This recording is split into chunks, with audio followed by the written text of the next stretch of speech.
근데 그 중학교 여학생들 말은 좀 달라요. 제 의뢰인 남성이 자동차를 반짝반짝 불빛이 들어오게 하면서 한번 타볼래? 라고 했다는 거예요. 이게 말 한 끗 차이예요. 그냥 나 돈 많아 라고 얘기한 거는 상관이 없는데 한번 타볼래? 라고 하면 이게 유인행위로 오해될 수가 있고 자칫 잘못하면 유인행위로 인정이 될 수가 있는 거예요.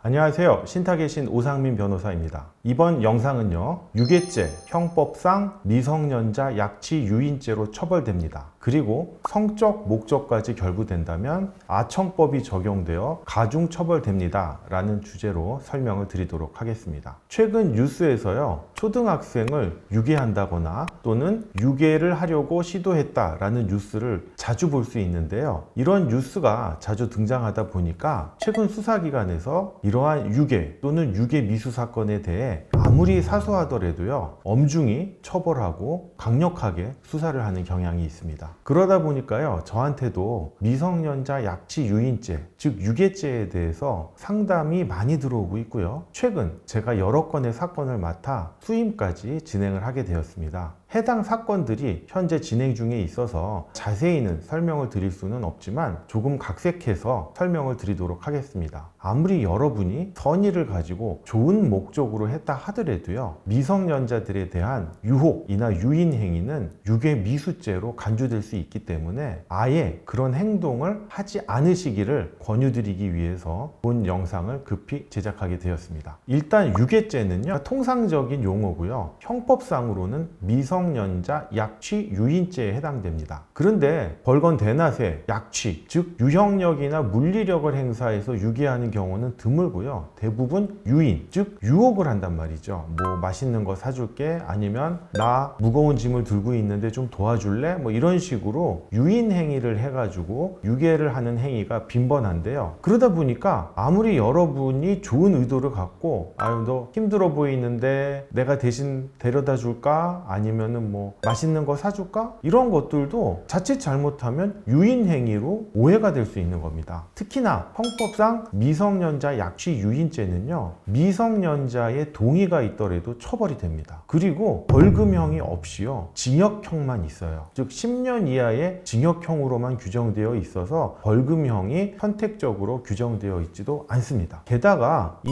미성년자 약취 유인죄는 미수죄도 처벌을 하지만 미수 전의 전 단계인 예비 음모죄도 처벌을 합니다. 게다가 성적 목적이 결부되면요, 아청법이 적용돼 가지고 가중 처벌까지 되고 있습니다. 그러면 제가 최근에 맡은 사건들을 각색해 가지고 한번 설명을 드릴 텐데요. 제 의뢰인이 20대의 젊은 남성이었습니다. 1차에서 식사와 술을 마시고 길거리를 가는 도중에 여자 2명이 길을 가고 있어 가지고요, 소위 말하는 이제 헌팅을 하기 위해서 출근됐던 거죠. 이 근처에 안주 잘하는 곳 있느냐? 그런데 뭐 안주 잘하는 곳을 왜 그분들한테 왜 물어봐요? 그러니까 솔직히 목적은 그거죠. 안주 잘하는 곳 있느냐? 라고 해서 뭐 어디가 안주 잘합니다 라고 하면은 그럼 뭐 같이 술 먹으러 가자, 이런 얘기를 했나 봐요. 그런데 이 여성분들이 중학생들이었어요. 그런데 교복을 입고 있지는 않았고요, 밤 11시에 무슨 학원가가 아닌 번화가 거리를 걷고 있다 보니까 제 의뢰인 남성이 이 여학생들을 미성년자라고는 생각하지 못했고 성인이라고 생각했던 거예요. 요즘 어린아이들의 발육이 빠르다 보니까 사실 잘 구분이 되질 않아요. 이런 과정에서 그 여학생들 2명이 제 의뢰인 남성에게 미성년자고 중학생입니다 라는 것을 밝혔어요. 그러니까 제 의뢰인 남성도 깜짝 놀라가지고 아 그러냐 라고 하면서 그냥 통상적인 얘기만 하다가 헤어졌다고 합니다. 그런데 이제 왜 미성년자라는 사실을 알고 이야기를 이어나갔냐면, 이분이 자기 집 방향으로 걸어가고 있었고 그 여학생들도 같은 방향으로 걸어가고 있다 보니까 미성년자라는 것을 알았음에도 조금 이야기를 더 나눴어요. 그런데 그 이야기를 나눈 과정에서는 별다른 문제가 없었습니다. 그리고 이제 제 의뢰인 남성이 집에 들어갔다가 2차가 생각이 나가지고 친구를 불러서 술 한잔 더 해야겠다라고 해서 친구랑 약속 장소를 잡고 그 약속 장소로 나가는데 밖에서 또 그 여학생 2명을 만난 겁니다.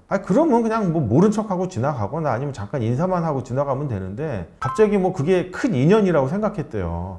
미성년자랑 무슨 인연이야. 그래가지고 그 친구가 올 때까지 같이 서서 이제 이야기를 나눴는데 미성년자라는 거를 알았기 때문에 이상한 대화를 절대 안 했다고 해요. 그런데 아까 말한 대로 미성년자 약취 유인죄에서 약취 행위는 사실은 잘 일어나질 않아요. 왜냐하면 아무리 밤이라 하더라도 번화가고 사람도 많이 왕래하고 있고 불빛도 환한데 어떻게 강제력을 행사해서 미성년자를 약취하겠어요. 대부분 이제 유인행위인데 이 유인행위라고 하는 게 말 한 끗 차이입니다. 제 의뢰인 남성분 말에 의하면 그 중학교 2학년 여학생이 돈 많아요? 라고 물어봤대요. 중학생 치고 발랑 까졌네? 이렇게 생각할 수는 있지만 그게 잘못은 아닌데 제 의뢰인 남성분이 허세를 부리려고 근처에 이제 자기 차가 주차되어 있었는데 벤츠였어요. 그래가지고 스마트 키로 눌러서 불빛이 반짝반짝 하는 걸 보여준 거예요. 나 벤츠 있어. 근데 이제 이거는 의뢰인 남성분 말이에요. 근데 그 중학교 여학생들 말은 좀 달라요. 제 의뢰인 남성이 자동차를 반짝반짝 불빛이 들어오게 하면서 한번 타볼래? 라고 했다는 거예요. 이게 말 한 끗 차이예요. 그냥 나 돈 많아 라고 얘기한 거는 상관이 없는데 한번 타볼래? 라고 하면 이게 유인행위로 오해될 수가 있고 자칫 잘못하면 유인행위로 인정이 될 수가 있는 거예요. 그러니까 이게 상당히 조심해야 되는 부분입니다. 그 다음에 이 여학생하고 얘기를 나누는데 학교가 어디냐라고 물어봤대요. 그래서 그건 다 인정을 해요. 그런데 제 의뢰인 남성분은 학교가 어디냐라고 물어봤고 단지 어느 학교 다니는지 궁금해서 그냥 그것만 물어봤다라고 하는데 또 상대방 중학생 여성들의 말은 달라요. 뭐냐 하면 이 의뢰인 남성이 학교 어디 다니니? 언제 끝나니? 내가 데리러 갈까? 그리고 우리 맛있는 거 사 먹으러 갈까? 라고 얘기를 했다는 거예요. 이 여성분 말대로라면 이건 유인행위예요. 아무리 정말로 좋은 의도에서 밥만 먹고 끝내려고 했다 하더라도 그 말 자체는 유인행위입니다.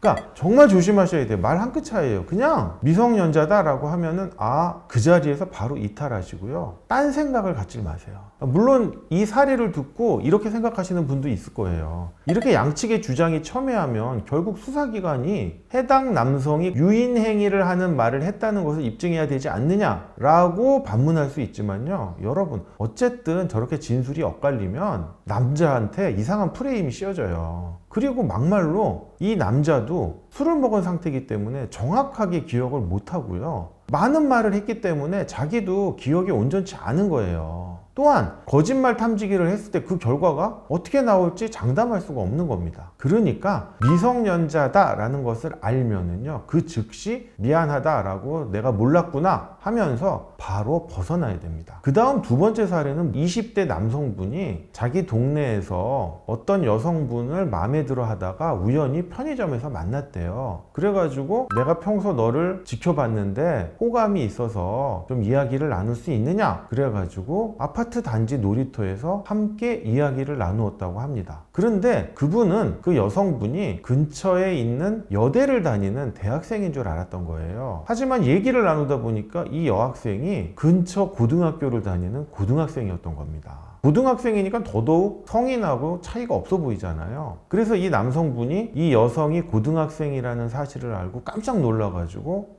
미안하다라고 하고는 자리에서 일어나서 집으로 들어갑니다. 그런 CCTV 영상까지 있어요. 아무 문제가 없어요, 이분도. 근데 제가 염려되는 부분은 이분이 이 동네에 이사 온 지 뭐 한 달밖에 안 되고 이게 아니라 2년 넘게 살았고요. 그 여성분도 몇 년 동안 그 동네에서 살았어요. 그러니까 아까 말한 대로 이 여성분을 계속 지켜봤다면 학교에 등교하거나 교복을 입고 다니는 모습을 봤을 수도 있잖아요. 그 부분이 제일 찜찜한 겁니다. 물론 이 사람이 내가 놀이터에서 이야기를 나눠보니 이 여자가 미성년자인 걸 알았고 CCTV를 봐라 내가 깜짝 놀라서 황급히 인사를 하고 집으로 가는 장면이 있지 않느냐라고 항변할 수는 있겠지만 막말로 어느 수사관이 집념을 가지고 수사를 해서 이 남자랑 여자가 서로 모르는 채로 엘리베이터를 같이 탔는데 교복을 입고 있었어. 또는 교복을 입고 등교하는 장면에 이 남자가 찍혀 있었어요. 이러면 당신 거짓말하네? 라고 하면서 압박을 할 수도 있는 문제잖아요. 그런 거기 때문에 어떤 여성에게 대시를 한다거나 헌팅하는 거 그게 나쁜 거는 아닌데요. 그 전에 미성년자인지 아닌지를 확인하시고요. 미성년자라면 그 즉시 딴 말 말고요. 그냥 그 현장을 벗어나시길 바랍니다. 본 영상이 도움이 되셨다면 구독과 좋아요 부탁드립니다. 감사합니다.